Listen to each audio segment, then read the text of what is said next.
नमस्कार दोस्तों।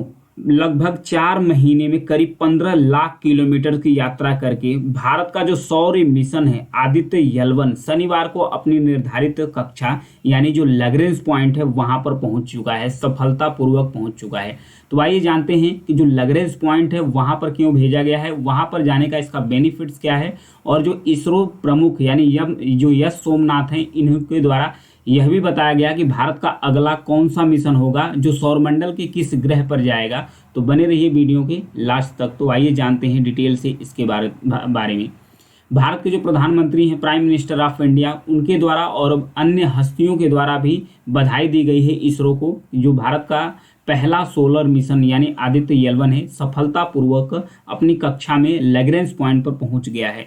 तो आइए तो सबसे पहले जानते हैं इसे। जो भारत का श्रीहरिकोटा स्पेस अंतरिक्ष सेंटर है वहां से इसे लॉन्च किया गया था 2 सितंबर को। इसे लॉन्च कब किया गया था? 2 सितंबर को लॉन्च किया गया था 11:50 पर, लगभग 11:50 पर।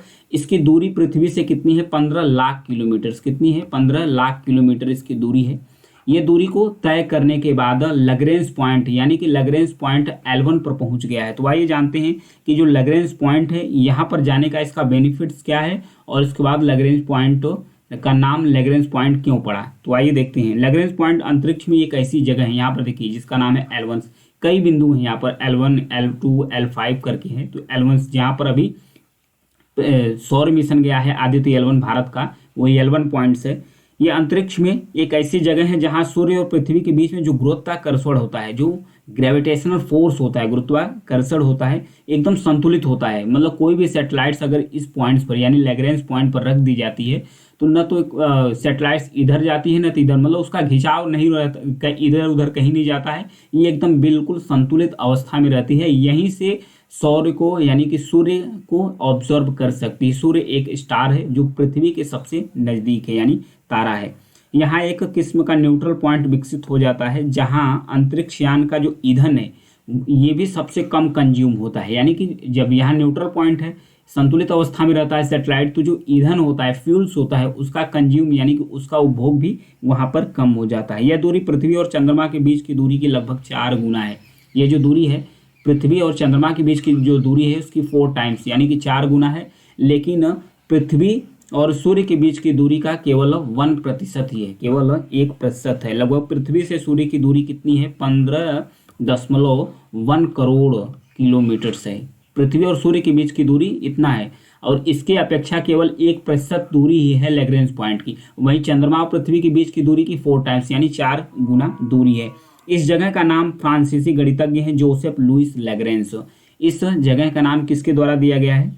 फ्रांसीसी गणितज्ञ हैं जिनका नाम है जोसेफ लुइस लैग्रेंज। इन्हीं के नाम पर रखा गया क्योंकि जिन्होंने इस बिंदु के बारे में 18वीं सदी में ही बता दिया था। 18वीं सदी में ही इस बिंदु का खोज इनके द्वारा किया गया था।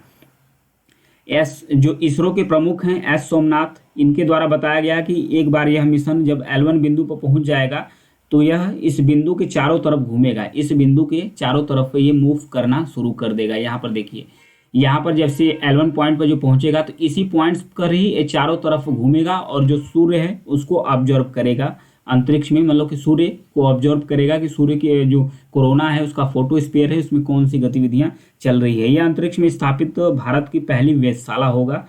उसके साथ साथ यह पृथ्वी के सबसे नज़दीक तारे यानी सूर्य के पर नज़र रखेगा। सोलर विंड जैसे अंतरिक्ष के जो मौसम से संबंधित गतिविधियां हैं उसका अध्ययन करेगा। इसरो के अधिकारियों के अनुसार यह भी कहा गया कि जो L1 बिंदु है किसी सैटेलाइट्स के होने का यह लाभ होगा कि सूर्य को बिना किसी ग्रहण को देखा जा सकता है। जैसे कि सूर्य ग्रहण होता है तो जो सूर्य की रोशनी होती है वो छुप जाती है, तो उस दौरान अगर L1 पॉइंट पर किसी सैटेलाइट को रखा जाता है तो यहाँ पर सूर्य ग्रहण का असर नहीं पड़ता, यानी कि सूर्य सीधा यहाँ से दिखाई देता है। तो ऑब्जर्व करने के लिए जो लैग्रेंज पॉइंट है ये काफ़ी महत्वपूर्ण है।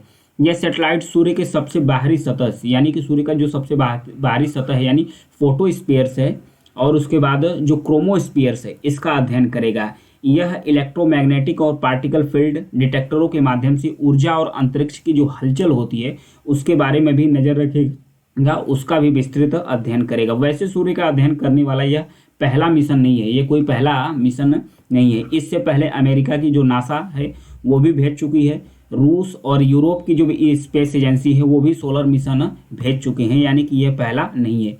तो आइए जानते हैं कि इसरो के जो प्रमुख हैं यश सोमनाथ, उन्होंने इस मिशन के बारे में उन्होंने क्या कहा। उन्होंने कहा कि हमारे जो ग्राउंड स्टेशन है ये बहुत अच्छी तरीके से काम कर रहा है, इसके जितने भी इंस्ट्रूमेंट्स लगे हुए हैं, जितने भी उपकरण लगे हैं, सब अच्छी तरीके से काम कर रहे हैं। इसका जो रिदम है ये भी अच्छा है, जो मुश्किल रूप से जो गणितीय घटना है वो भी अच्छी तरीके से हो पाई है। उन्होंने यह भी बताया कि इस मिशन की जो लाइफ है लगभग 5 साल से ज़्यादा होगी, 5 साल से ज़्यादा इसकी लाइफ होगी, क्योंकि इसमें जो ईंधन है 100 केजी तक है, 100 किलोग्राम से भी ज़्यादा, 100 किलोग्राम से भी ज़्यादा इसमें ईंधन लगाया गया है। तो ये 5 साल तक इसके चलने की संभावनाएं हैं। और इसरो चीफ के द्वारा यह भी बताया गया कि इस मिशन के बाद इसरो कहाँ जाने वाला है, वीनस पर जाएगा, मार्स पर जाएगा, जुपिटर, नेपच्यून और प्लूटो जैसे ग्रहों पर भी भारतीय मिशन भेजे जाएंगे। तो ये भारत की जो शुरुआत है, ये जो 2024 है भारत का, बहुत ही सक्सेसफुल शुरुआत हुआ है। तो आज के लिए इतना ही है। Thank you.